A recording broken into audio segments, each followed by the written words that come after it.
Gravou. Então tá, vamos lá. Então, gente, o que vai, tipo, não mudar necessariamente, assim, mas como que eu pretendo continuar as aulas daqui em diante, assim, em alguns momentos. A faculdade meio que tá norteando a gente para preferenciar, sempre, qual que é a palavra? Sempre, sei lá, preferir fazer as aulas que em formato ao vivo ou em live mesmo. Isso vale bastante a pena, até porque permite que a gente discuta um pouco o assunto e não seja apenas uma passada de uma única mão para vocês de conteúdo, assim. Ainda mais que vocês já estão cansadinhos e estão quase no final do curso. Então a atenção fica um pouco mais dividida. E como pretendo coordenar essa questão? Primeiramente, eu pretendo utilizar slides mesmo, mas mais uma questão de pauta do que realmente passar muito conteúdo para vocês. Na disciplina de hoje, a gestão estratégica em si, ela é muito mais, digamos, sentir o feeling da coisa, saber interpretar situações onde aquilo é aplicado no dia a dia, do que realmente eu passar um monte de texto para vocês e turbilhar textos em vocês, para vocês lerem e tentarem, assim, compreender e decorar aquilo lá. A gestão estratégica é mais uma questão de maneira que você vai ter um ponto de vista sobre as coisas de uma maneira analítica. Então, ter esse feeling, acredito que seja a parte mais importante. Então, essa disciplina a gente sempre vai trabalhar mais com tópicos. Eu vou tentar trazer toda a aula, por mais que seja teórica, apresentar para vocês alguma ferramenta de gestão estratégica, que é uma coisa, a meu ver, que tipo, é bem útil e facilmente aplicável a vocês. Certo? Então, tipo, essa aula vai ser um pouco mais eclética, menos texto e menos conteúdo. Já a gestão internacional, ela envolve muito mais conteúdo, porque ela tem muitos conceitos que são importantes para cada detalhe, assim, sabe? São mais, digamos, regras ou situações. Então, essa aula de quarta-feira vai ter um pouquinho mais de conceito. Mas a ideia ainda assim é tentar fazer uma aula ao vivo, e sempre que nossas aulas durem um período máximo de uns 50 minutos, realmente. Porque é o período que uma pessoa consegue ficar sentada assistindo um vídeo e ouvindo eu falar constantemente. Por isso que é importante também que vocês participem, a gente discuta. Por isso que eu sempre vou tentar trazer alguns temas, pelo menos alguns cases, para a gente poder discutir e conversar sobre eles. Seja de estudar oportunidades melhor, quais seriam as vantagens de tal situação e questões assim. Então a gente vai estudar empresas reais e situações para deixar um pouquinho mais prático o nosso conteúdo. Então a ideia é sempre fazer aula ao vivo mesmo, tá? Só se eu ver for um negócio que seja muito burocrático, muito texto, muito formal, daí possivelmente eu vou gravar um vídeo para ficar de uma maneira mais organizadinha e rápida se for um negócio longo. Mas ainda assim vai ter a live na sequência conforme for prometido. Então a ideia é sempre começar umas 7h15, tá? Porque muitas pessoas tiveram suas rotinas alteradas por causa do período de isolamento social. Então, 7h15 é o período que dá tempo o pessoal chegar bem atrasado, dá para começar a acompanhar do início já, e vamos até ali umas 8 e pouquinho. Beleza, gente? Alguma dúvida? Tudo certo, professor. Beleza. Além disso, toda a aula vai ser feita, conforme já foi falado na aula anterior, vai ser passada uma lista de exercício para vocês. Lista de exercício é uma palavra, né? Tipo, é um nome muito forte, porque eu sempre vou passar no máximo 4 exercícios. Se for 4 exercícios, vão ser exercícios de múltipla escolha ou de verdadeiro e falso. Às vezes eu posso optar por passar um exercício mais específico, que ele vai ser discursivo, escrever nele ali. Daí eu normalmente passo um exercício só, tá? Tipo, não vai ser algo muito longo, porque daí também não vai tomar tanto tempo. Mas eu deixei, acho que ele ali oculto no AVA agora, mas assim que terminar a aula eu já libero para vocês fazerem. A nota de vocês... Oi? Desculpa lhe cortar. Bom, pode falar? As datas de entrega dos exercícios não vão ser no mesmo dia da aula, né? Não, vocês vão poder entregar, eu já escolhi a data, vai ser até o dia 13 de setembro, porque a semana de provas começa exatamente ali. Começa, acho que no dia 16, se eu não me engano, 16 de setembro. A primeira semana de provas, no primeiro bimestre. Então, vai ser até o dia 13, que é no domingo. Então, vocês podem entregar qualquer lista até esse dia 13. Provavelmente, numa semana antes, eu vou dar revisão e talvez eu não passe lista nenhuma, tá? Mas, tipo, todas elas podem ser entregues até o dia 13. Por favor, não passe muito além disso, porque a ideia é sempre fazer aquilo. Vocês terminam a prova, já corrigem ela, já lançam a nota e todo mundo já tem isso pronto no mesmo dia, se der certo, tá? Daí todo mundo já pode acompanhar o resultado. Oi? Pode falar.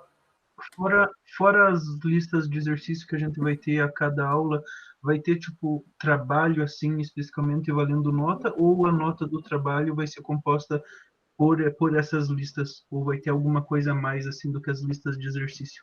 Olha, eu já sou meio contra passar trabalhos muito longos, assim, em geral. Mas nesse semestre, especialmente por causa de ser de vocês, eu não pretendo passar nada que vocês tenham que escrever, assim, fazer um trabalho mais longo. Então, a ideia é fazer somente com as listas. Se surgir uma questão muito especial, assim, por exemplo, talvez vocês tenham que fazer uma leitura de algum case mais curto também e responder algumas questões sobre ele. E talvez nisso tenha essas questões discursivas que eu comentei. Mas qual que é a ideia? Todo trabalho que vocês fizerem vai valer 4. Se eu achar que um seja muito mais pesado, mas eu, pelo menos até algum momento, não estou planejando nada assim, daí talvez eu faça valer um pouquinho mais. Mas a ideia é pegar todas essas listas que vocês vão fazer e daí tirar uma média delas. Essas listas vão ser no formato formulários Google mesmo, vocês respondem ela online. E uma vez que vocês me enviarem, está feito esse trabalho. Se, digamos, tiver, sei lá, por exemplo, 5 ou 6 listas. Pelo que eu vi, nós temos 5 aulas contando com dessa disciplina até a semana de provas. Então, enfim. Se tiver, sei lá, 5 listas, eu vou tirar a média das 5, que valiam 4, para compor os 4 pontos que vale a parte de trabalho na disciplina. Então, em princípio, pelo menos atualmente, assim, não tenho nada planejado além disso, vai ser a ideia de pegar e responder essas 5 listas somente, é isso que vai compor esses 4 pontos. Os outros 6 são prova. Então, em princípio, não vou passar nenhum trabalho para vocês que seja, tipo, faça um trabalho sobre tal coisa. Isso aí não vai ter. Até porque é melhor vocês gestionarem bem o tempo e sei lá, a paciência com escrita para algo que realmente vocês vão ficar muito mais nervosos em fazer do que eu cobrar só por cobrar esse tipo de coisa de vocês. Beleza? E aí, gente, alguma dúvida além dessas? Acho que por enquanto não. Não, vai ser tranquilo. Podem confiar, tenham fé aí que tudo dá certo. Deixa eu só pegar aqui e vou apresentar para vocês.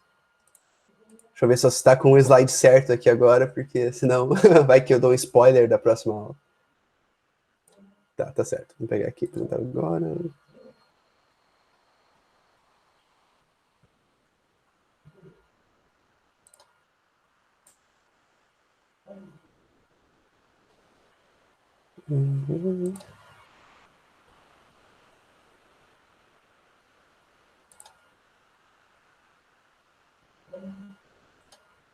Então, gente, vocês estão vendo minha tela aqui agora? Não, professor. Vocês não estão vendo? Espera aí que tá carregando aqui. Calma aí, que tá indo. Foi agora? Ainda não. Aqui diz que está aparecendo, vamos ver aqui. Vamos me atualizando aí se aparecer alguma coisa diferente aí. Aqui ainda não também, professor. Aí, Mas tá escrito. Aqui apareceu para mim César Augusto e está a apresentar. Mas está aparecendo o que eu estou apresentando para vocês? Não, Não. só tá mesmo. Para mim tá, professor. Tá, vamos só esperar um pouquinho para ver se... Que às Tá vezes... carregando. Ah, tá. Então, calma. Vamos só ver aqui se vai aparecer. Vou colocar aqui em modo tela cheia para consumir menos dados, sei lá. Daí vocês me dizem... Quem tá vendo, tá conseguindo ver a tela de slide aqui? Sim. Beleza. Sim. Eu estou tranquilo. Tem alguém que não esteja vendo ainda? Eu não consigo ver.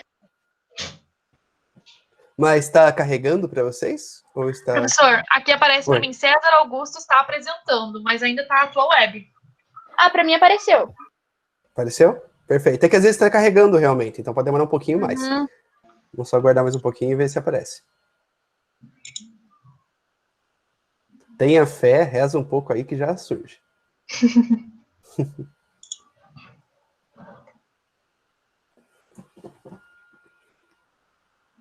Agora deu aqui, professor. Perfeito. Fechou. Tá todo mundo conectado então, né? Não tem mais ninguém que esteja com dificuldade de ver. A gente não tá te ouvindo, não sei se sou só eu ou mais alguém não tá conseguindo te escutar. Mas o áudio tá ruim, você diz, ou você não tá ouvindo nada mesmo? Eu tô ouvindo. É, Eu também. Eu tô ouvindo não tô e vendo conseguindo tudo ouvir normal. o professor. Oi? Pera aí. Pronto, Calma aí, agora calma aí. Tá ouvindo agora, então? Fechou. Calma que sempre dá uns problemas técnicos aqui.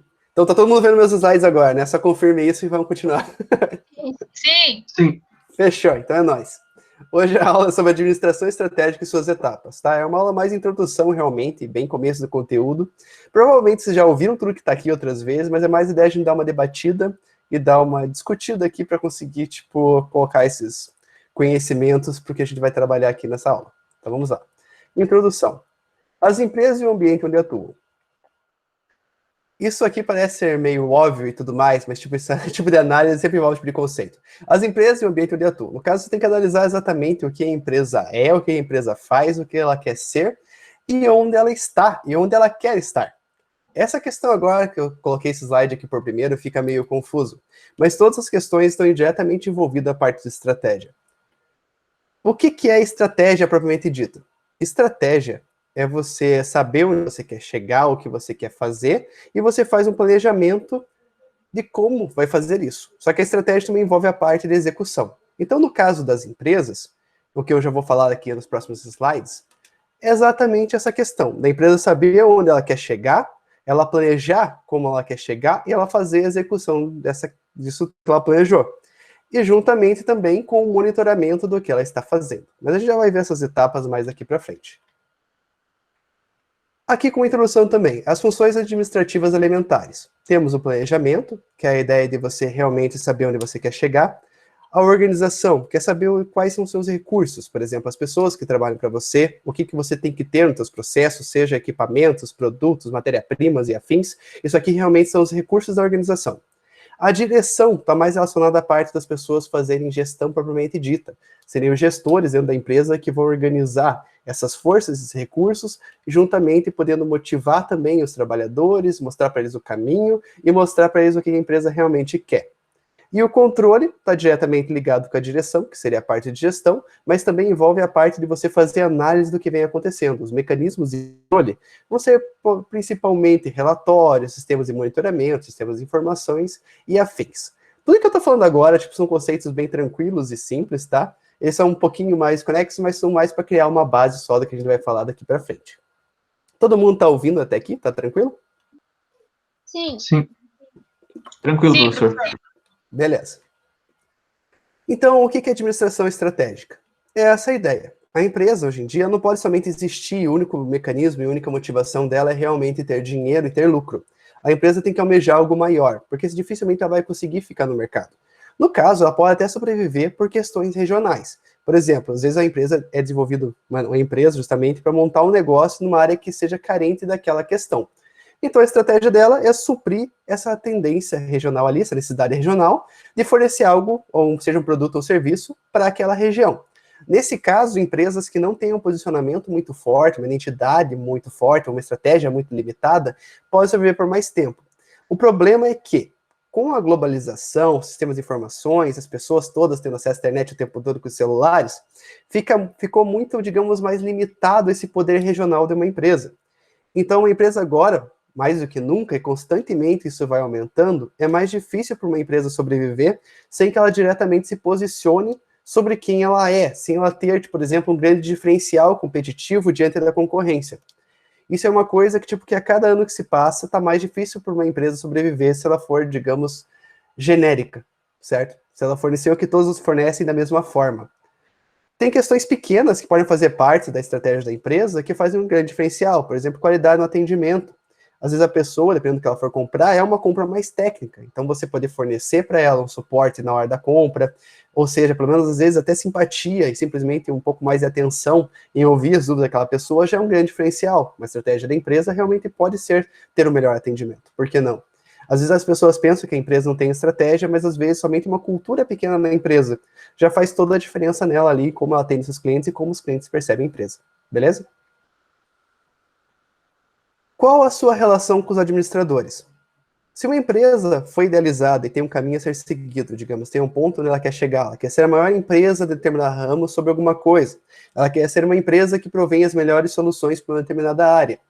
Ela não conseguiria fazer isso se não tivesse profissionais de gestão que conseguissem propagar isso para todos os funcionários da empresa e também conseguissem encontrar maneiras de passar isso para os clientes da empresa.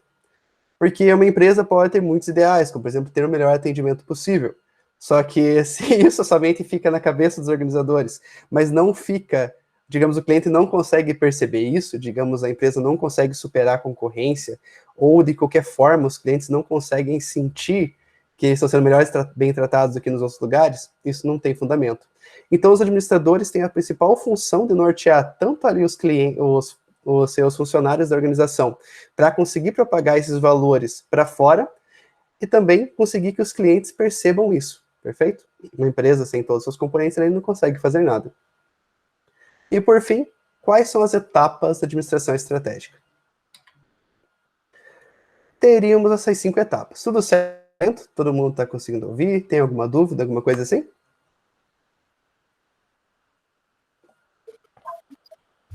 Tudo certo, professor? Beleza, Por é aqui nóis. também. Perfeito. Qualquer coisa, se alguém cair ou se não conseguir ver nada, só me avisa que a gente dá um jeito.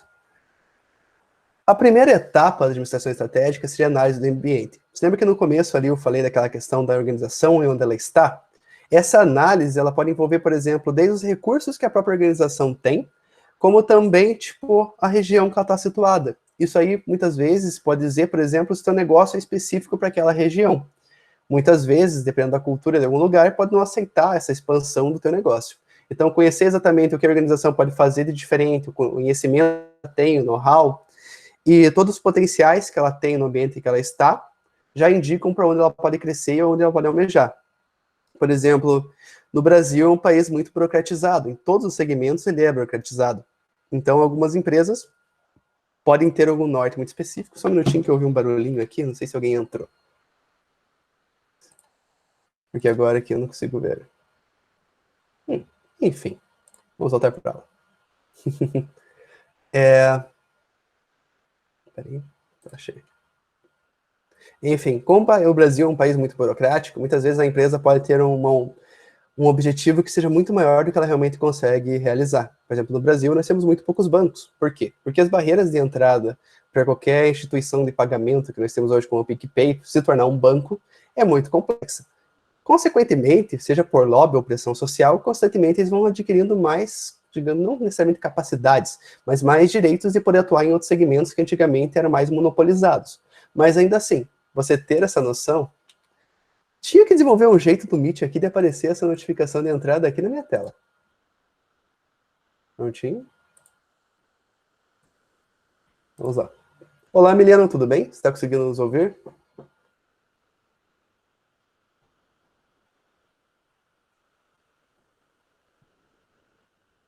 Milena? Enfim, quem cala consente. Daqui a pouco você vai mandar uma mensagem em texto, alguém só me avisa ali, porque eu não consigo ter acesso a elas agora. E só confirme, Milena, se está conseguindo ouvir e está conseguindo ver a aula direitinho. Então, uma empresa necessariamente conhecer o caminho e as burocracias envolvidas por ela almeja também é muito importante. Isso realmente varia de país em país, e também se a empresa quiser se internacionalizar, igual nós falamos na última quarta-feira, tem outras barreiras e isso depende muito de onde ela decidir também. Então, tipo, isso aqui é bem complexo. Estabelecer a diretriz organizacional, realmente saber onde a empresa quer chegar. Então, tipo, a empresa realmente escolhe o norte, ela vê as possibilidades dela, vê onde ela está situada e vê até onde ela realmente consegue chegar. E com isso vem a próxima etapa, que seria a formulação de uma estratégia, que seria fazer um planejamento, escolher o passo a passo e quais mecanismos a empresa utilizaria para chegar onde ela almeja. Isso aqui, a formulação da estratégia, ou até mesmo a diretriz organizacional, muda muito de acordo com a vida de uma empresa e muda muito também com a cultura. É comum, por exemplo, no passado, muitas empresas que trabalhavam com moda e roupas terem um posicionamento muito mais, exclusivo, mas a palavra não seria correta, seria excludente, talvez. Por exemplo, não lembro se era o Abercrombie ou seria a Aeropostale. É uma dessas duas empresas. Uma delas tinha um posicionamento que só, tipo, queria fazer roupas para pessoas magras. Então, eles tinham até um tamanho limitado, de que até o manequim X eles iriam até lá. Depois disso, eles não forneceriam mais. Obviamente, no mundo de hoje, existem muitos protestos e muita briga pelos direitos de todos, igualdade, o que também está certo. Em alguns casos, muitas vezes, pode ser desviado a causa daquela manifestação, mas em outras situações é totalmente válido. Então, uma dessas empresas, essas duas empresas que eu falei, mudaram drasticamente também de posicionamento com o decorrer do tempo. Então, eles começaram a escolher modelos que fossem diferentes, fossem menos padrão europeu, e mais um padrão, digamos, de corpo comum, ou seja, também por questão de cor da pele e assim por diante. Então, às vezes, por pressão social, ou simplesmente porque o mundo está mudando, uma empresa pode pegar e reformular a sua estratégia. A diretriz da empresa. Então, a empresa antes tinha o posicionamento de ser, digamos, elitizada, focada em pessoal do hype, que tivesse um corpo mais padrão. E depois, porque ela sentiu que ela não sobreviveria talvez, ou simplesmente porque mudou os valores da gestão, ela decidiu ter uma outra, digamos, objetivo de como vai ser percebida. Então, ela mudou a estratégia dela. Isso é uma coisa totalmente comum e certa também, porque se a empresa não se alterar e não conseguir, digamos, se adaptar ao mercado, provavelmente ela pode vir a fechar ou sofrer graves problemas ali. Implementação da estratégia seria você, depois de escolher os mecanismos de como vai chegar onde a empresa vai chegar, onde ela quer chegar, você escolhe as estratégias que você vai fazer de como de realmente implementar isso aí. Por exemplo, escolher canais de comunicação, você faz a gestão desses canais, você tem um sistema de feedback para você poder saber se aquilo que você está fazendo está dando certo, porque muitas vezes as estratégias saem das cabeças das pessoas, às vezes essas estratégias não fazem tanto sentido na prática. E no mundo que nem hoje nós temos as redes sociais atuando de uma maneira tão forte, qualquer pessoa que já trabalhou com redes sociais sabe que tudo é uma questão de, tipo, tentativa e erro. Você normalmente faz, digamos, uma postagem no horário X e tem tanto de engajamento, daí depois você acaba testando em outros horários, você vê qual funciona melhor, ou que tipo de postagem dá mais sucesso, ou quais cores funcionam melhor, e depois você acaba, tipo, readequando de acordo com a estratégia que seja mais funcional. Hoje em dia tem muito mais variáveis do que tinha no passado, porque antigamente a empresa não era cobrada que ela realmente fosse mais divertida, tivesse uma identidade muito forte, o que acarreta, digamos, em um grupo a conseguir atender e atrair um público novo, mas muitas vezes também acaba excluindo um público antigo, gerando certas brigas. Mas, em geral, para uma empresa, toda a publicidade acaba sendo boa, tirando só coisas calamitosas. Pelo menos ela fica conhecida, e isso aí pode trazer para ela, seja investidores, igual nós vimos em outras disciplinas, ou pode também pegar e atrair um público novo para ela ali, e pode aumentar o ticket desse público que vai comprar nessa mesma empresa. Então, às vezes, esse engajamento perde-se uns, mas ganha-se outros, e esses outros vêm com mais ódio também e compram muito mais. É assim que funciona, a gente consegue ver em vários capítulos, sejam recentes ou mais antigos, referentes a esse tipo de polêmica. E o controle estratégico, que é a última etapa, seria exatamente esse mecanismo de feedback, que é você tentar fazer algo, acompanhar se está dando certo, se estiver dando certo, você fortalece as estratégias para o mesmo caminho, e se estiver dando errado, você remedia a situação e parte para outra, ou corrige realmente essa mesma estratégia que está fazendo. Os exemplos das mídias sociais, acredito que seja bem prático e próximo de todo mundo, vocês conseguem enxergar isso no dia a dia, porque vocês têm redes sociais também, pelo menos acredito que a maior parte de vocês realmente tenha. Então vocês conseguem acompanhar esses algoritmos, como eles funcionam na prática. Às vezes você vai postar uma coisa mais séria e ninguém vai dar atenção. Às vezes você vai postar uma coisa que seja, digamos, super divertida e tem mais atenção. E assim por diante. Cada mecanismo que você for utilizar vai ter um tipo de fundamento. Não adianta você fazer, tipo, se o pessoal usa alguma coisa, sei lá, tipo um jogo para se distrair e relaxar e ficar colocando notícia estressante nesse jogo, provavelmente a pessoa vai parar de jogar porque sai do fundamento dela ou vai dar um jeito de não ver mais aquele anúncio. Então, hoje em dia, tem muito mais variáveis. Isso é uma coisa, igual eu disse, vocês já conhecem, decore salteado, porque vivem nesse mundo de hoje. Acho que todos vivemos e é muito difícil alguém estar realmente fora disso. Só que mora muito mais longe. Mas uma hora ou outra o desenvolvimento chega. Desenvolvimento é uma palavra meio pesada, assim. Essas mudanças da globalização chegam para todo mundo. Se elas são necessariamente benéficas ou até mesmo são maléficas, fica nos critérios de percepção de cada um. E, gente, eu acho que eu disse isso no começo, mas só reforçando. Essa foi basicamente a quantidade de conteúdo que eu pretendo passar na aula de hoje. Mas não é somente, obviamente, isso que eu vou passar. Eu digo isso mais a questão de conceitos. A ideia é realmente chegar e dar uma resumida nesses pontos, porque boa parte deles vão ser facilmente assimilados por vocês, porque são simples, não são coisas difíceis. Mas o que vem de mais interessante, ao meu ver, é isso aqui agora. E eu acredito que vocês já viram isso aqui em marketing em algum lugar. Confirmem para mim, vocês sabem o que é isso? Já viram essas estratégias competitivas genéricas? Ou eu mesmo já falei para vocês em algum momento? Já, mas eu não lembro muito bem. Perfeito. Foi marketing, mas se eu não me engano foi semi-presencial. Uhum. Perfeito. Então vamos discutir aqui, conversar de uma forma... Eu não vou chamar isso aqui de semi-presencial, eu não sei se isso aqui agora é meio que a distância em live, AD, ou qual o nome que vão escolher para agora. Mas nós vamos conversar sobre estratégias competitivas genéricas. Elas foram feitas também por Michael Porter, que no caso tem vários modelos diferentes que nós veremos aqui nessa disciplina, e que você já deve ter ouvido uma vez ou outra também na disciplina de marketing e afins. Perfeito? Porter decidiu aqui dividir nesse artigo em particular, vários artigos dele, cada um tem uma visão diferente sobre as mesmas coisas, mas esse aqui é particularmente interessante e simples. Então ele vale como nosso exemplo da primeira aula. Nós temos aqui essa tabelinha. Na parte de cima aqui está marcando as vantagens estratégicas, e aqui está segmentando o alvo estratégico. Perfeito? O que isso aqui diz em síntese? Uma empresa pode ser competitiva, no caso, escolhendo uma desses três tipos de estratégias genéricas. Perfeito? Nós teríamos a empresa que ela escolhe competir por diferenciação. Uma empresa que escolhe competir por diferenciação é aquela empresa que escolhe fornecer algo que as outras empresas não conseguem fazer igual, ou pelo menos, digamos, não conseguem fazer com os mesmos detalhes e afins. Porque existem segmentos que podem estar envolvidos, digamos, ter produtos em todas as categorias aqui. Mas um exemplo bom de diferenciação é a Apple. A Apple, ela faz produtos ali diferenciados, sempre tentando fazer o produto mais avançado, coloca um design um pouco mais fresco, coloca algumas coisas ali para realmente o público que olha a Apple sabe que aquele é um Apple e que, tipo, apesar dos outros serem muito bons, ele tem coisas que são únicas. Então isso aí seria diferenciação. A segunda estratégia genérica seria liderança em custo. Esse aqui também seria eficácia, eficiência operacional, a empresa que consegue produzir bastante em larga escala e com isso ela consegue fornecer o mesmo produto, não digo exatamente, tipo, não é exatamente o mesmo, mas produtos que atendam as mesmas necessidades, sem necessariamente ser produtos substitutos, mas que eles têm um custo mais baixo diante dessa eficiência. Por exemplo, mantendo a questão dos celulares, nós podemos pegar, sei lá, a LG. A LG faz bons celulares, eles funcionam muito bem, eles fazem todas as funções básicas que qualquer celular faz, inclusive do iPhone. Então, eles conseguem fazer ligações, mandam mensagens, baixam aplicativos, são praticamente um computador de bolso também. Só que por causa do modelo estratégico da empresa... Um segundo, gente. Prontinho.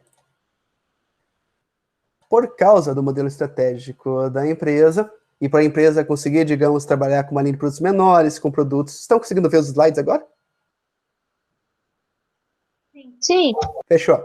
Então, para a empresa ter um mecanismo de eficiência diferente, ela realmente pega e luta para que o produto dela seja mais eficiente. Então, ela vai pegar, por exemplo, em vez de pegar a câmera premium do mercado, de um fabricante de câmeras, ela pega uma câmera intermediária, não uma câmera ruim, mas ela pega uma câmera que atende bem as necessidades de um público e utiliza aí no aparelho.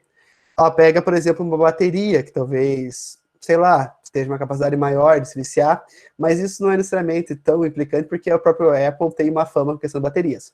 Mas digamos assim, eles economizam em várias questões diferentes, sejam dentro da linha de montagem mesmo, ou nas próprias peças, mas sem que o cliente realmente sinta muita falta de algo. Então o celular faz tudo, talvez não da mesma maneira, mas acaba fazendo. E o foco? O foco é Professor, Oi, pergunte. a liderança em custo, ela vale para monopólio? Tipo a Petrobras? Então, é complicado assim dizer, mas normalmente a liderança em custo ela acontece em mercados que são bem competitivos. Por quê? Porque, tipo, ela é realmente um mecanismo de diferenciação. Então, digamos, tem, sei lá, 20 marcas de celulares, eu quero vender o celular mais barato para que todo mundo que queira comprar meu celular consiga comprar. Então, nesse caso, a liderança em custo. Toda empresa, praticamente, para sobreviver, ela tem que sempre, constantemente, aumentar a eficiência dela para conseguir diminuir os seus custos. Isso sempre acontece. Por exemplo, uma Apple também tem que fabricar os produtos da maneira mais barata que ela conseguir. Por quê? Por mais que ela consiga vender o produto mais caro por causa da diferenciação, se ela reduzir o custo, ela ganha mais, a margem de contribuição dela fica maior. Então, a Petrobras, ela também tem as estratégias dela para conseguir reduzir o custo dela. Mas no Brasil, por exemplo, ela detém a fonte ali de petróleo, combustíveis e afins. A parte que ela realmente tem desse monopólio, ela preocupa com o custo, mas na percepção dela. Nesse caso aqui da vantagem estratégica, nesse exemplo aqui, não lembro exatamente qual que é a tradução que é utilizada pelo autor, mas ela foca nessa parte da percepção do cliente. Por exemplo, o cliente vê o produto diferenciado, um produto diferente e aceita pagar mais. Ou o cliente vê um produto que ele é mais barato, tem um custo-benefício para ele melhor e opta aquele produto por causa do custo-benefício, entende? Então aqui é mais focado realmente para as necessidades e visão do cliente. Mas a empresa buscar eficiência operacional é uma missão que toda empresa tem na vida. Porque quanto menor forem os custos dela, mais a margem de contribuição dela aumenta e mais ela ganha por unidade vendida. Para ela fica lucrativo mais cedo e vendendo menos unidades. Correto? Entendi. Beleza. Isso aqui realmente é uma coisa que, igual eu falei, tem que nortear sempre para o cliente e é como o cliente percebe a empresa, certo? Como a empresa quer ser recebida pelo cliente. Com o terceiro exemplo, talvez fique um pouquinho mais claro e nós já partimos para finalizar essa explicação aqui. Então, Nós temos a empresa que se diferencia, certo? Ela tem produtos, digamos, que seriam melhores do mesmo segmento. Sim. Tem produtos, digamos, que seriam melhores do mesmo segmento. Tem a empresa que faz produtos mais baratos do mesmo segmento. E só um detalhe, esses produtos aqui, para poder ser bem competitivos, têm que ser funcionais, não pode ser um produto 100% porcaria. Não pode ser algo que você compra no dia e no outro dia estragou, sabe? Produto bem camelô do Paraguai, assim. Isso não pode acontecer. Para a empresa ser bem reconhecida, então ela tem que entregar um produto bom, só com um custo-benefício melhor. Então ele não vai ter todas as características, mas entrega aquilo que é necessário pelo menor preço, preço mais eficiente. E a última estratégia competitiva genérica seria o foco. O que é o foco? O foco e a diferenciação estão intrinsecamente ligados ali. Só que o foco, ele tem esse detalhe aqui. Ele aborda apenas um segmento. Então vamos dar um exemplo aqui mais aberto. Ou vamos utilizar o celular e depois eu dou outro exemplo pegando as três de novo. Então, por exemplo, assim, de celular nós teríamos a Apple como uma diferenciação, que ela entrega um produto, sei lá, que se comunica melhor com o Instagram.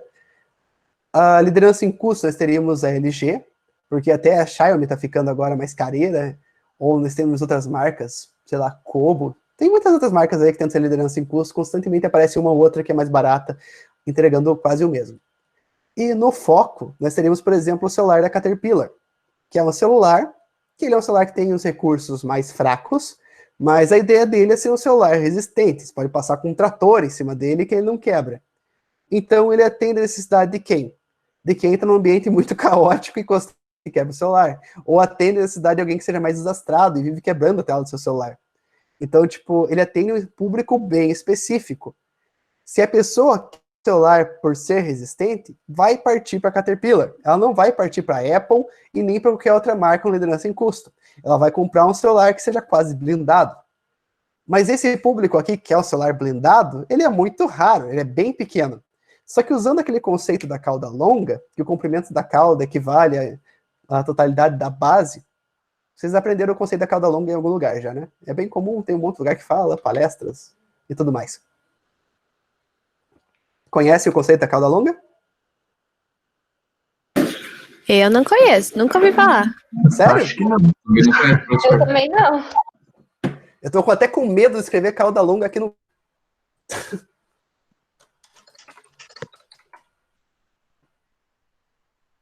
Aqui. Vou pegar esse dinossaurinho aqui porque ele é mais bonitinho. Mas, então já que vocês, de qualquer forma, não viram, eu vou pegar e vou trazer esse conceito na próxima aula e coloco nos slides lá para vocês verem, beleza? Mas esse conceito aqui. Número de resultados. Para o lado esquerdo é mais genérico e para o lado longo ele é mais específico, certo? Então pense que isso aqui seria, nesse exemplo dos celulares, essa primeira parte aqui seria realmente as empresas que competem por eficiência operacional, produtos mais baratos e produtos premium, que no caso seria ali como se fosse a Apple, certo? E esse rabo aqui seriam os celulares como o da Caterpillar, aqueles celulares que tem botão para gamer, celular que tem duas telas, uma frente e uma atrás, celular com flip, celular dobrável, que obviamente vai ser uma tendência mais para frente, mas que seja. Todos os celulares que são altamente cheios de frescura, mas que nem todo mundo quer. Mas quem quer, quer por algum motivo muito específico, certo? Esse exemplo de dinossaurinho é difícil calcular a área, mas vamos pegar esse aqui. Se você pegar a área dessa área verde, ela é idêntica a essa área aqui amarela, correto? É difícil avaliar isso aqui com uma régua no momento, mas só saibam que esse é o conceito. Então, o que isso aqui indica? Que os mercados que são ali daquelas duas estratégias que nós falamos, de diferenciação e eficiência operacional, eles ocupam essa parte verde. E o mercado de nicho, que é o mercado de foco, que deve você atender apenas um segmento específico, é essa área amarela. Só que se você somar aqui tudo que é comprado dos equipamentos de nicho e tudo que é comprado dos equipamentos mais genéricos, eles têm o mesmo volume. Então a teoria da cauda longa, ela implica nessa questão, que os mercados de nicho têm um potencial tão grande quanto os mercados altamente competitivos. Então, às vezes, uma empresa escolhendo atacar um nicho em específico, ela consegue obter um sucesso muito maior do que ela obteria num nicho mais genérico. Porque esse mercado aqui, apesar de ser mais segmentado, ser mais, digamos, você atende um público mais específico, às vezes você é o único que atende aquele público. E se você identificar esse caminho, ele pega aquele outro conceito do Oceano Azul. Você não vai competir contra ninguém, porque você é o único que está nadando no seu próprio mar. Perfeito? É menos concorrência ou também não tem até mesmo concorrência. Exato. E esse é o ponto. Vamos pegar um exemplo aqui simples que norteia as três coisas. Vamos pegar aqui, por exemplo, roupinha de cachorro. Roupinha de cachorro. Vocês vão no shopping, vai ter um quiosque de roupinha de cachorro que cobra R$300 a roupinha. É uma roupa inspirada, sei lá, na roupa da Madonna, cheia de brilho, para um Lulu da Pomerânia. Essa roupa sai cara e vários cachorrinhos pequenos e madame podem usar, perfeito? Porque, sei lá, Pinscher Maltese, Lulu da Pomerânia, um Shih Tzu pequeno e qualquer outras raças, assim, Yorkshire, normalmente eles têm um corpo muito parecido. Então ali são feitas roupas para cachorrinho de madame. Um exemplo. Ao mesmo tempo que tem essas roupas de cachorrinho de madame que são vendidas no shopping, que seria o mercado de diferenciação aqui, nós teríamos também um pet shop, digamos, regional, por exemplo, de bairro, que vende ração de cachorro, vende passarinho, vende coelho, galinha, e também vende ali umas roupinhas de soft para cães grandes ali, pessoal que mora na região, para manter os cachorrinhos aquecidos. Então a pessoa que está comprando aquilo ali não é porque quer ser notada no shopping, enquanto caminha ali com uma socialite. É a pessoa que está querendo proteger o seu cão. Então essa pessoa que quer proteger o seu cão, a estética da roupa não é o atributo mais importante, e sim a funcionalidade.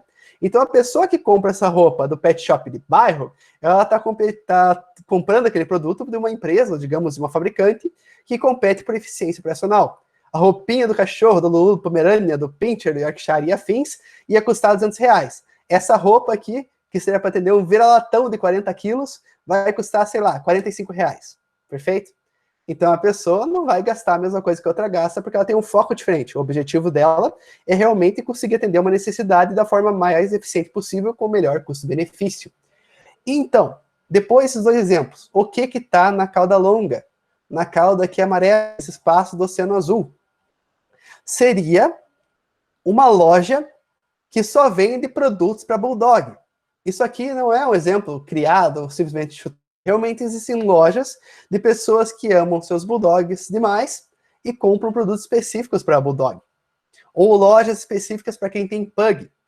O que tem diferente desses cachorros? Normalmente esses cachorros, eles vão ter algumas sensibilidades a mais. Todo cachorro que é de raça, muitas vezes ele pode trazer ali com ele algumas chances maiores de ter alguns problemas de saúde. Mas essas raças que são, digamos, um pouquinho mais esquisitas, elas têm outros problemas de saúde que são um pouquinho mais graves. Por exemplo, o Pug, ele sofre de grande alergia, se não me engano. O nariz para dentro deles também faz com que ali acumule algumas sujeiras e que eles possam ter outros problemas de pele, além de problemas respiratórios. Então, é desenvolvida uma linha de produtos próprios para eles, seja produtos antialérgicos, produtos específicos para o corpinho de botijão que eles têm, que são meio gordinhos, assim, e com as patinhas finas.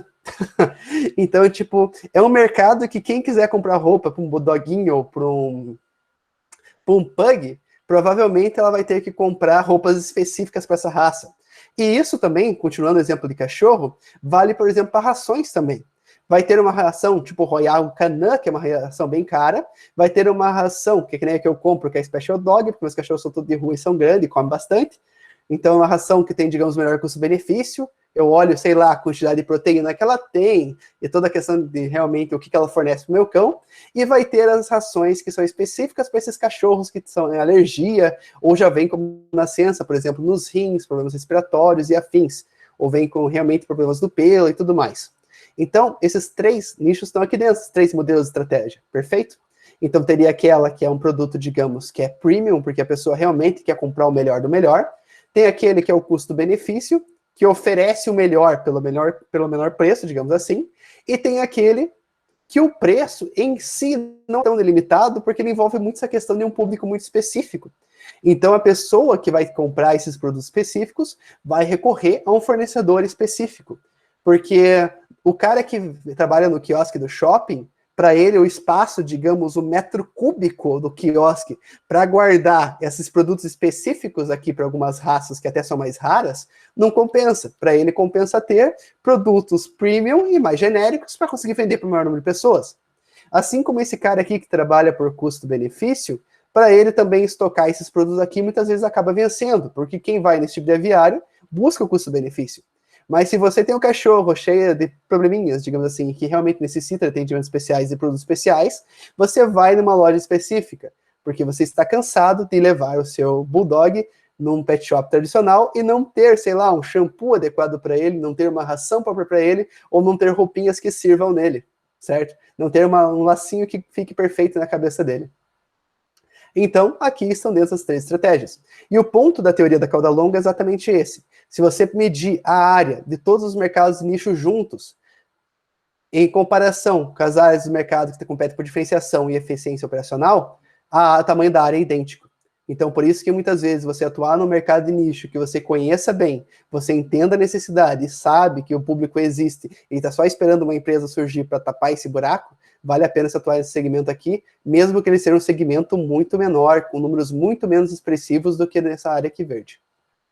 E esse exemplo de dinossaurinho aqui é muito bonitinho, ó. Tá aqui, mas a área fica difícil de calcular. Mas o conceito da cauda longa vem por causa desse dinossauro. Eu não sei, sinceramente, se o cara que desenvolveu esse conceito estava sob efeito de drogas ou o quê, para imaginar realmente uma cauda longa e imaginar um bichinho. Mas, enfim, podem ver que os exemplos com dinossauros são bem comuns. Enfim. Então, a diferença básica entre essas estratégias.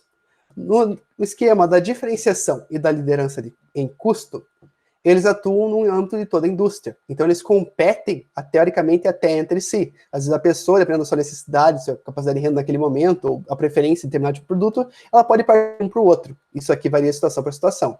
Só que, quando você escolhe competir em foco ou em especialização, você atua em um único segmento, buscando operacionalizar ele da forma mais eficiente possível. Com a internet, competir com foco ficou uma coisa muito mais fácil. Porque você tem uma loja de Bulldog, mas você decidiu colocar ela, sei lá, em Campina Grande do Sul, em Piraporinha, fica mais difícil do pessoal que quer comprar uma coisa, sei lá, numa metrópole, conseguir chegar até lá.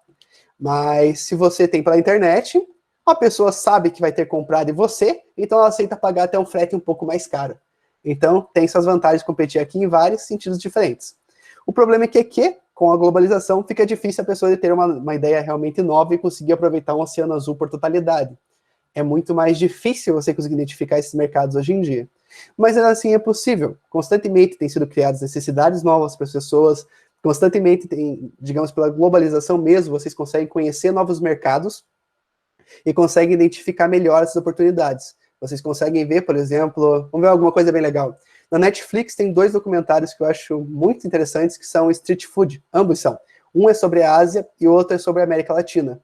Então você vê como funciona, por exemplo, o fornecimento de alimentos em outros países. Você vê os produtos que eles fazem. E o que teoricamente impede alguém de fazer sei lá, um restaurante ou uma lanchonete que forneça esses produtos de fora, certo? Da pessoa aprender. Porque a maior parte das comidas de rua, que nesse caso do Street Food, são simples, são fáceis de serem feitas. Qualquer pessoa vendo um vídeo necessariamente entende como é o conceito daquilo. E se pesquisar um pouquinho na internet, já pega uma receita daquilo. Então, tipo, é tão difícil realmente criar um produto novo, conseguir trazer ele sem ter concorrência? Na real, eu acho que basta um pouco de eu conseguir traçar uma estratégia para identificar isso aí e conseguir encontrar da forma mais eficiente possível. Então, gente, de conceitos, é basicamente isso que nós temos hoje. Tem até um obrigado aqui no próximo slide.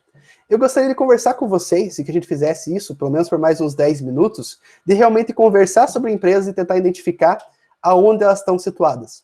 Até se vocês quiserem identificar uma empresa que vocês conheçam, ou uma grande marca que seja, só tragam aqui para discussão e nós vamos conversando sobre elas, beleza? Eu vou só voltar aqui, interromper o compartilhamento, que eu quero ver a carinha de vocês enquanto a gente conversa. Se vocês estiverem em câmera, é claro. Se não tiverem, a gente só ouve o áudio.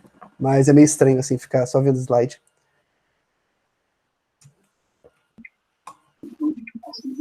Será que talvez o PicPay seria o foco no cliente? Porque ele acaba sendo muito prático, né? E se não me engano, ele tem alguns retornos de valores, né? Tipo o AMI da Americana, se não me engano. Sim, então, cashback. Talvez... É isso, tinha esquecido o nome, isso mesmo.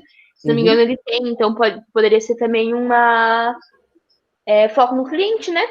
O que é uma coisa relativamente nova pra gente, pelo menos aqui no país. Pelo menos eu não conheci nada tipo, parecido, assim, sabe? E agora também com a onda das lives, né? A galera tem usado muito, e com os QR Codes e tal. Então talvez seja algo foco no cliente para deixar tudo mais prático e ter vantagens também, né? Sim. Então, o que é interessante esse tipo de questão? Aquelas estratégias genéricas foram desenvolvidas não lembro exatamente a década, mas já fazem mais de 20 anos que elas foram feitas. Então, muita coisa mudou de lá para cá. Então, tem muitas empresas que elas competem, digamos, entre umas das duas coisas. Ou muitas vezes elas começam e ganham ascensão por um determinado caminho, mas depois elas acabam sofrendo alguma alteração por qualquer coisa que seja e que fez ela mudar o foco. Mas eu diria inicialmente que o grande atrativo do PicPay no começo era o cashback. Se tem o cashback, você prefere utilizar ele porque você economiza ou ganha dinheiro na transação utilizando ele, eu acredito que ele estaria nessa parte mais focada em eficiência operacional. Porque o que acontece? Por exemplo, tinha o banco tradicional no passado. Para você, sei lá, isso eu não me lembro de isso acontecer dessa forma, mas, por exemplo, você pagar utilizando o Internet Banking, pode ter existido uma época que cobrasse uma taxa, um spread, para poder fazer essa transação para você, certo? O PicPay veio fornecendo o mesmo serviço, só que além de não te cobrar nada, ele te paga para você fazer. Então o custo-benefício disso é muito maior do que era anteriormente. Mas isso também, se for para pensar, numa sociedade, sei lá, que não era acostumada com o cashback, isso pode ser visto como um mecanismo de diferenciação, certo? Só que com o tempo mais coisas trouxeram o cashback. A AME mesmo, igual você citou como exemplo, ela também tem o cashback hoje em dia. Tem cartões de crédito com cashback, tem várias outras questões também que com o tempo está dando cashback. Você vai numa farmácia, pode ter cashback, se não me engano a Calpharma trabalha com cashback, eu não sei se a Panvel trabalha com algo parecido, mas também tem um mecanismo deles de recompensa lá de cliente, uma espécie de A fidelidade. drogaria, a Droga Raia também tem um sistema de cashback também que é bem legal. Então, aí que tá. Isso aí vem para essa questão de eficiência. Mas o que deixa ela sair um pouco do mecanismo da diferenciação é porque acaba virando um sistema meio genérico e realmente buscando as clientes do custo-benefício. Porque pensa assim, digamos que você seja uma pessoa imensamente rica. Para você pode não ser interessante você pegar e utilizar ali, e ir longe só para ter a questão do cashback, ou ficar um tempo numa fila para a questão do cashback. Você pode preferir uma drogaria Iguatemi e chegar lá, tipo, pagar 3 vezes mais no mesmo medicamento, mas para ter um garçom te servir os medicamentos especialmente para você, com toda a comodidade do mundo, certo? Então, essa questão principalmente pode estar alocada nesse ponto mais eficiência, que seria eficiência em custos, do que realmente propriamente dita diferenciação. Mas também é um foco ali, uma área um pouco diferente.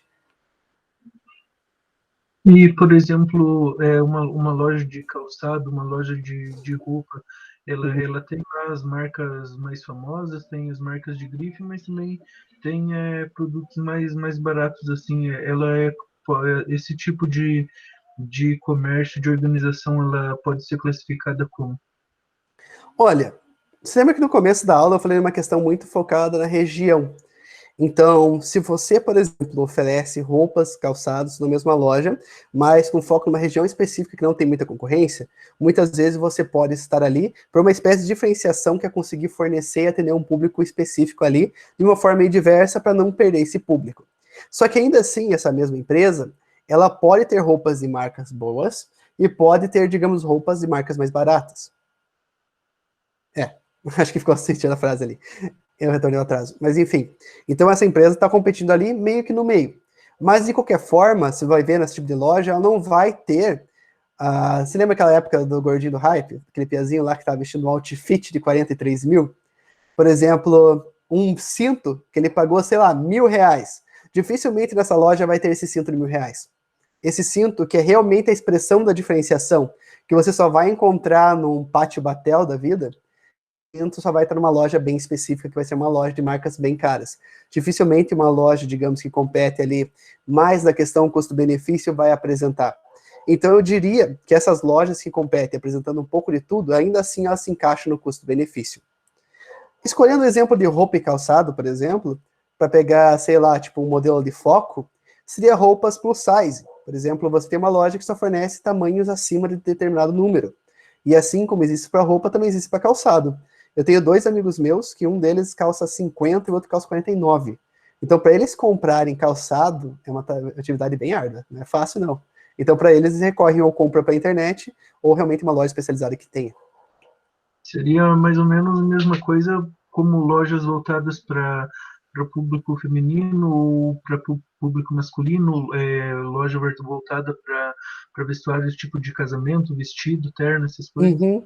Sim, roupas assim bem específicas entram muito também, podem entrar realmente na questão de foco. Por exemplo, você vende realmente vestidos de noiva, ou ternos para casamento, digamos, vende as duas coisas. Isso aí seria foco. Porque realmente você pegou uma fatia bem pequena do mercado, mas você, por estar trabalhando diretamente somente com ela, você vai conseguir fazer vestidos de maneira mais eficiente e mais barata ao mesmo tempo, mas, digamos, você consegue ganhar mais, e quem vai te procurar a tua loja é um cliente bem específico, é quem vai casar. Já roupas de homens e mulheres, isso é uma escolha estratégica, mas normalmente esses sites, por exemplo, você vai pegar, sei lá, Canui, e vai pegar aquele outro lá que é Tafiti, esses dois. Eles, apesar de ter, por exemplo, uma seção específica para homens, uma seção específica para crianças, uma seção específica para mulheres, realmente terem sites que têm estéticas bem diferenciadas para ambos, eles são empresas que estão competindo a custo também. Porque é fácil você identificar uma empresa que compete a custo, porque se você for num shopping, tipo que nem o Pátio Batel, e for entrar numa loja, numa bolsa 25 mil reais, eles não têm anúncio de promoção, sei lá, você vai comprar 4 bolsas hoje, vai pagar apenas 50 mil reais. Não tem isso. Eles não fazem promoções não desse nível. Se eles fazem promoção, é uma coisa muito mais suave, que é uma coisa realmente para trocar a estação, daí eles fazem uma promoçãozinha, mas normalmente o cliente nem se importa muito porque tem dinheiro de sobra. Então, se normalmente a empresa se vê, ela força realmente essa questão publicitária, de chegar e realmente impulsionar esse ponto de que não, nós vendemos ali o produto, sei lá, com o melhor combo, se pega o melhor preço ali, frete grátis. Se o negócio grita frete grátis ali, normalmente vai estar competindo em custo também. Quando envolve essa questão da pessoa fazer essa análise, se o preço está compensando, ela está mais voltada para custo. Na diferenciação, realmente a pessoa quer sentir a exclusividade, ela quer andar e quer ser reconhecida por ter aquele negócio caro por um nicho específico.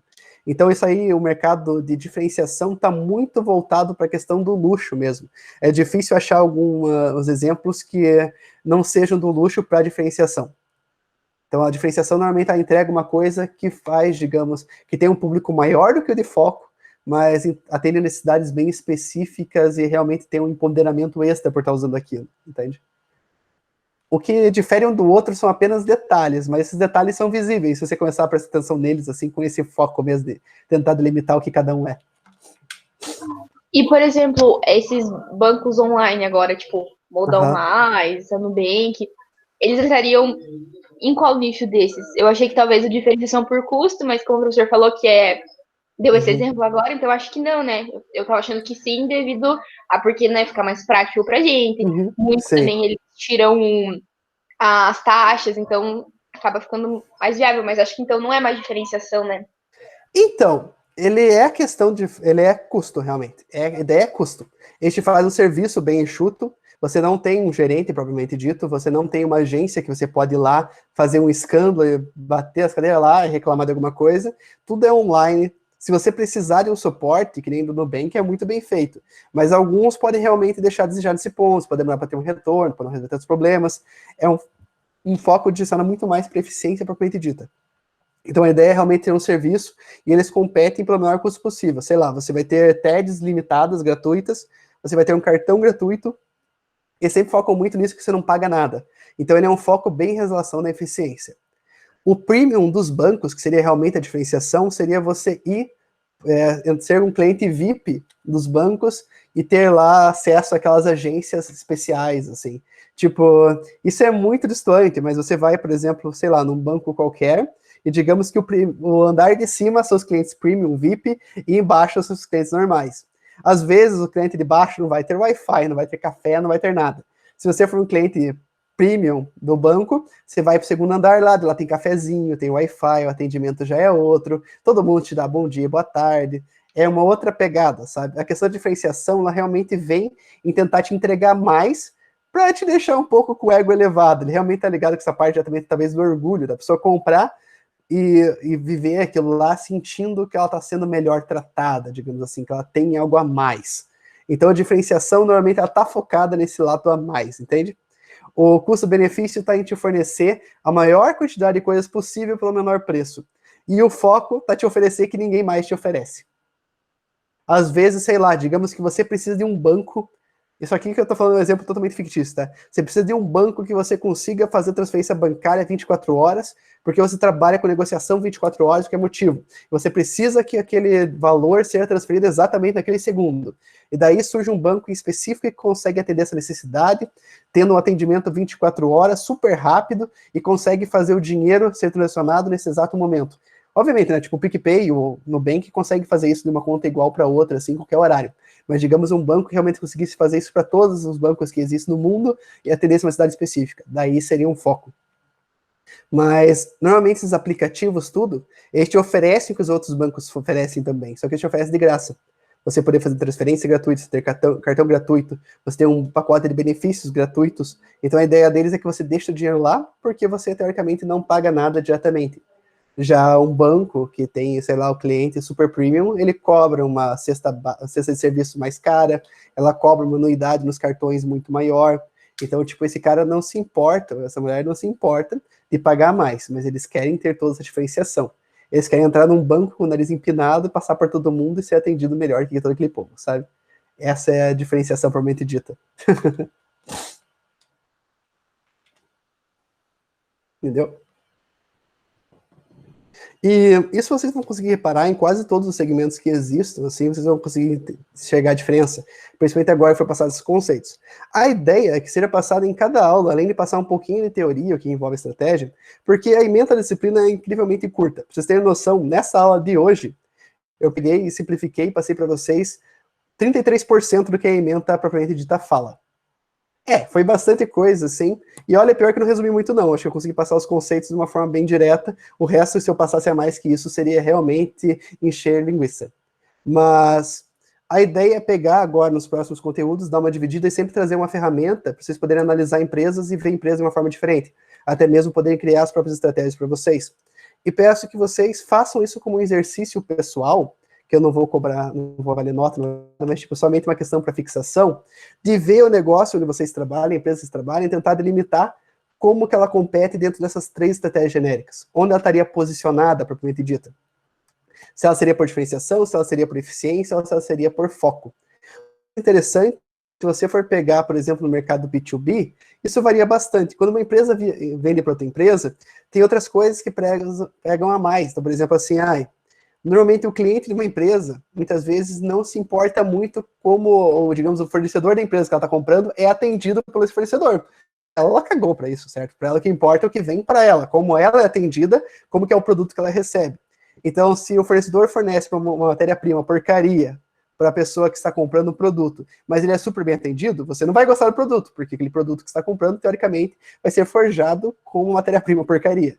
Mas se o cara é atendido lá, não importa. Então, a eficiência em custo e o foco é o que mais importa, no fim das contas, para quem está comprando um produto, digamos, no mercado B2B.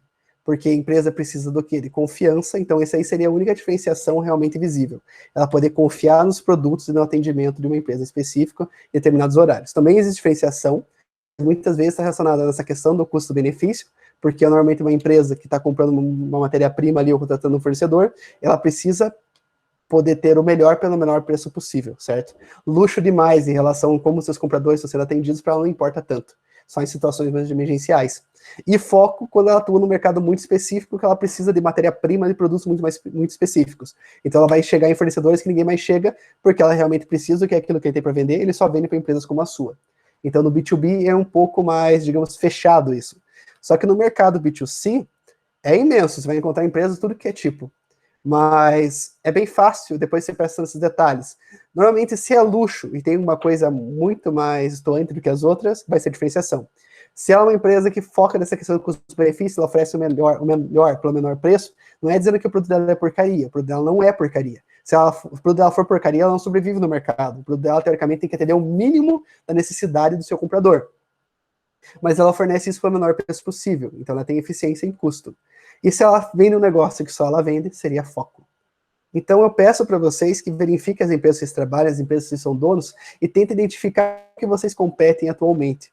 Futuramente a gente vai fazer mais análise, algumas que consequentemente vocês já conhecem, provavelmente já ouviram falar, como as 5 forças de Porter, vamos ver qual mais aqui, Matriz BCG, tem também outras lá, a gente vai vendo isso aqui, eu vou atualizando vocês. Mas a ideia é principalmente tentar trazer uma, ou dependendo se ela for muito focada nisso, trazer 2, a gente poder debater e trazer exemplos para poder discutir o que cada uma compete, beleza? Mas apesar de muitas empresas terem um porte mais premium, elas são focadas no custo-benefício, certo? Ou vai ter uma linha diferente, com produtos com nome diferentes para cada um dos públicos.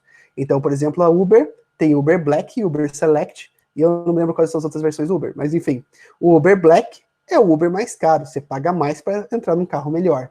Então, a pessoa que é um pouco mais de ostentação vai pegar um Uber Black.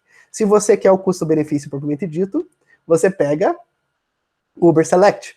Mas se você quiser, por exemplo, realmente ostentar, você pega táxi. Enfim, porque é mais caro, no fim das contas, acho que até que o Uber Black. Mas muitas coisas, assim, tentam oferecer o melhor pelo menor preço. Então, por isso que às vezes a gente pode achar, não, isso aí é diferenciação porque tem um pouquinho de luxo. Só que você realmente está pagando mais caro que o resto para ter esse privilégio? Se a resposta for não, normalmente você ainda entra no custo-benefício, porque está te oferecendo mais por um preço menor, mas ainda assim, por exemplo, você entra no Uber, você pode pegar um copinho com água ou bala, mas você não está ganhando um champanhe, por exemplo, certo? Você não está ganhando ali, sei lá, um copo da felicidade feito com chocolate belga, entende? Você está ganhando ali uma coisa que, tipo, que é melhor do que você tinha antes, é um luxinho, só que ainda assim não é um luxo propriamente dito. Você não está pagando mais que todo mundo para ter acesso a isso. Na real, você está pagando menos que o Uber que você pagaria por um táxi que você não tinha isso. Então, tipo, essa é a relação entre elas. Mas eu sugiro que vocês tentem verificar isso no dia a dia para conseguir fixar esse conteúdo.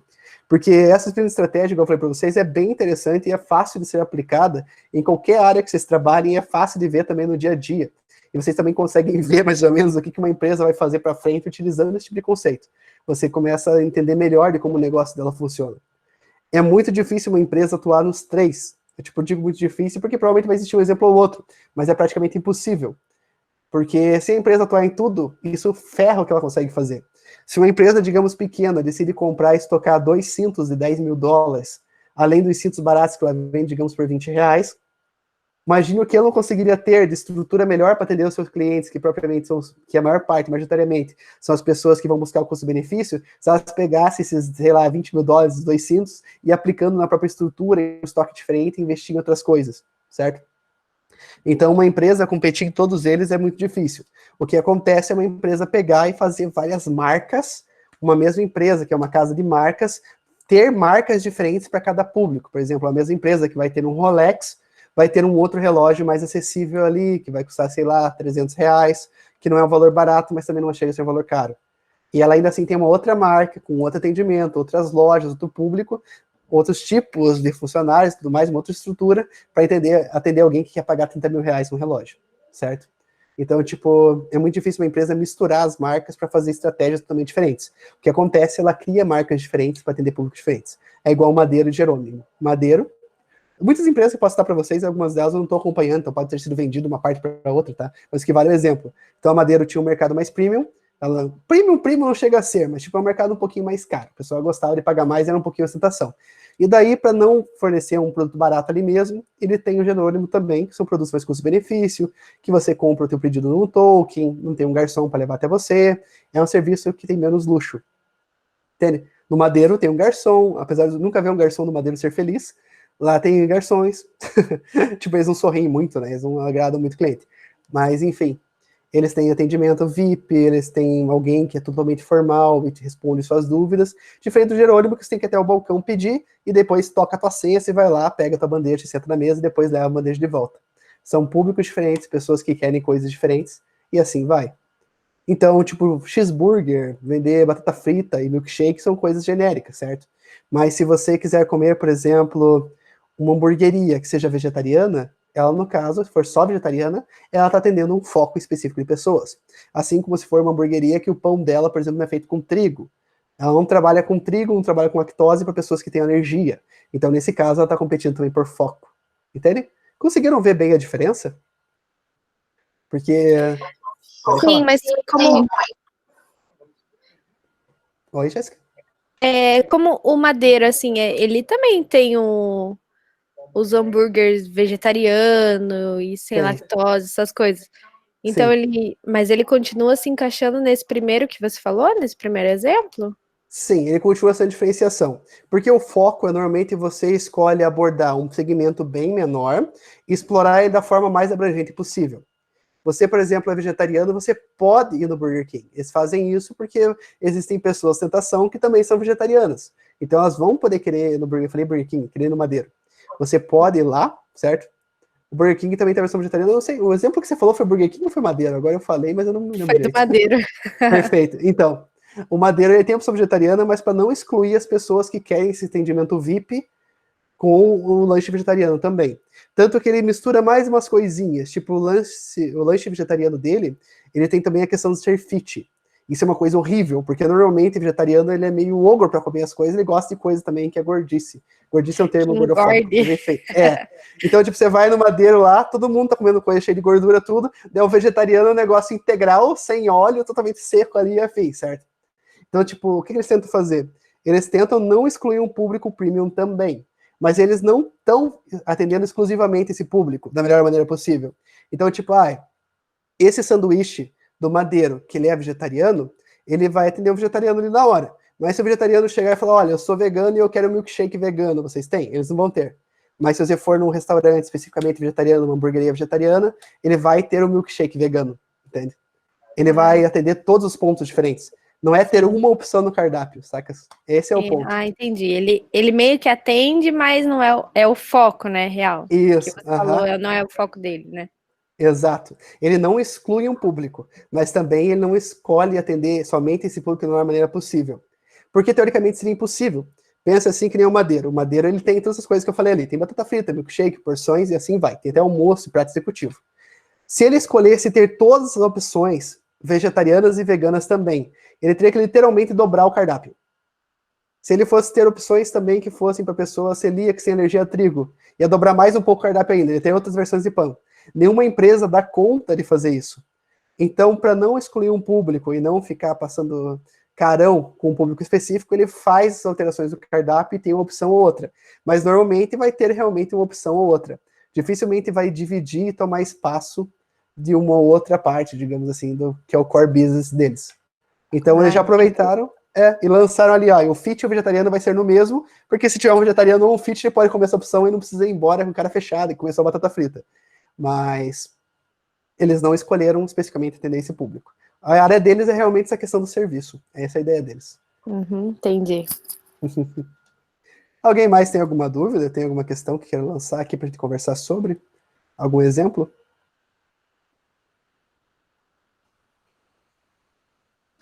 Então, meus queridos, acredito que por hoje... Pode falar, Alessandra.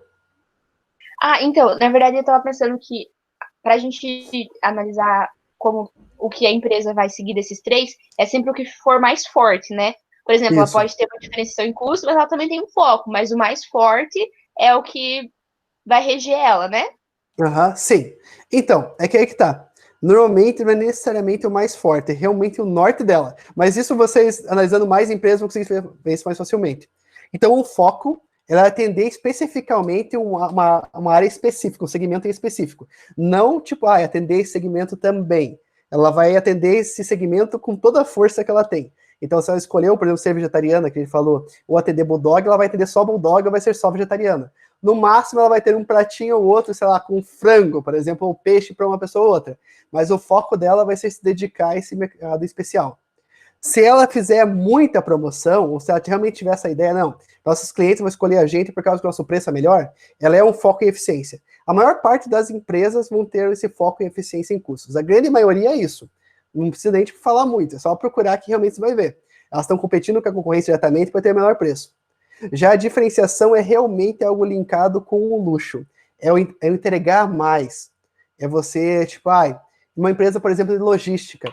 Você tem 3 empresas, sei lá, uma é a única que tem um caminhão refrigerado para entregar coisas refrigeradas. Esse aí seria praticamente o foco. Ela faz isso. Ela tem os caminhões com a melhor refrigeração possível e entrega pelo menor custo porque ela só trabalha com isso. A empresa que trabalha com custo é aquela que faz o maior fracionado possível e enche a carga inteira para sair entregando por aí, porque daí o preço que cobra de cada cliente é menor. E o premium seria aquela empresa, olha, você me dá agora, eu te entrego isso aqui dedicado em, sei lá, 6 horas. Então essa aí seria aquela que está atendendo por diferenciação.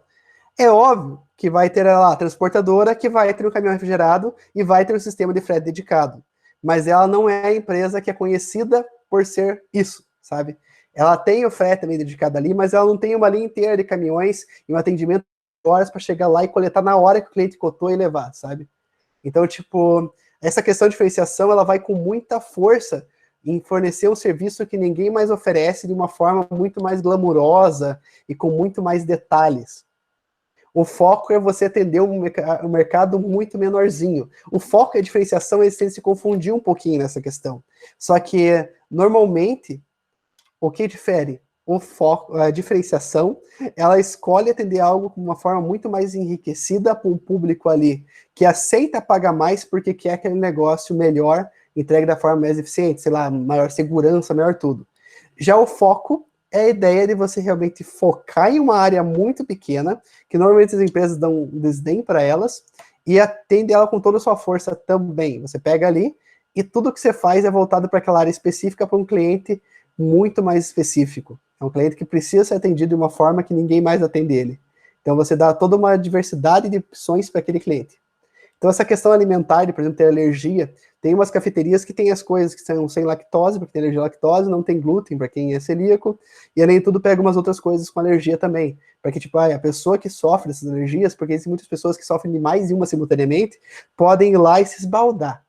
Porque daí, tipo, eles sabem que podem comer qualquer coisa, sabe? É um público bem específico, não é um público muito comum, mas, tipo, sei lá, numa Curitiba da vida no centro, essa lanchonete, essa cafeteria da vida sobrevive por causa que todo o público pode se reunir lá, porque eles só podem ir lá, sabe?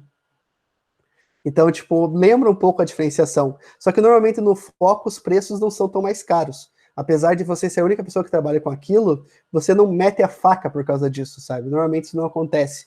Porque você trabalha com uma gama tão grande naquele mesmo segmento que o custo se dilui, certo? Mas se precisar de mais coisa, consequentemente vai encarecendo. Mas ainda assim tem essa relação de não cobrar abusivamente. Já na diferenciação, a cobrança é bem maior porque ela sabe que ela que está fazendo aquilo ali e sabe que o serviço dela se destaca por outras questões também.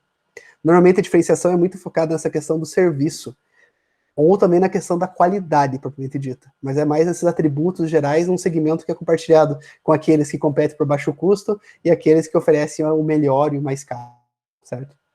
Ficou mais claro ou deixei mais confuso ainda? Deu pra entender, deu pra entender. Perfeito. Então, tipo, peço isso para vocês, durante a semana, até na aula, deem uma pensada nessa relação, tentem identificar outras empresas e juntem suas dúvidas, anotem e tragam para a gente poder discutir elas no começo da próxima aula. Oi, Luísa, eu não consegui entender o que você falou, acho que veio meio com ruído. Não, professor, nada, não nada, mas ok. Tranquilo. Então, gente, em geral, por hoje é só.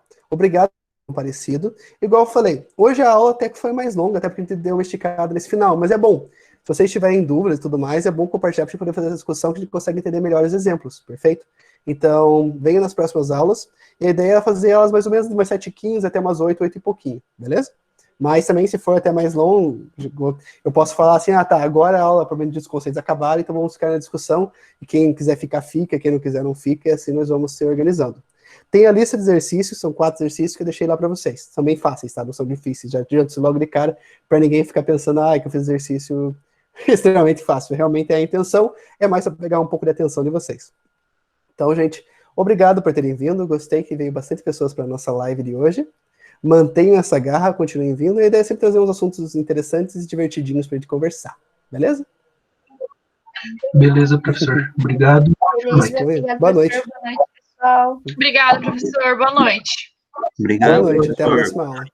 Obrigado pela aula mais uma vez aí. Valeu. E uma boa semana. Obrigado vocês também, na verdade até amanhã, né? A gente tem mais uma até aula, só que amanhã. agora verdade. é de olina, assim. Mas enfim, eu vou vir com outra roupa, então amanhã, assim, tentar dar uma mudada no quarto aqui para parecer com uma outra aula. Então eu vejo vocês amanhã para nossa próxima aula, perfeito? Tentar mudar bastante os conteúdos, não ficar puxando para não Beleza, confundir ninguém. Valeu, gente. Se cuidem. Até amanhã. Até Boa amanhã. noite. Valeu, professor. Obrigado pela aula. Eu que agradeço. Interromper a gravação.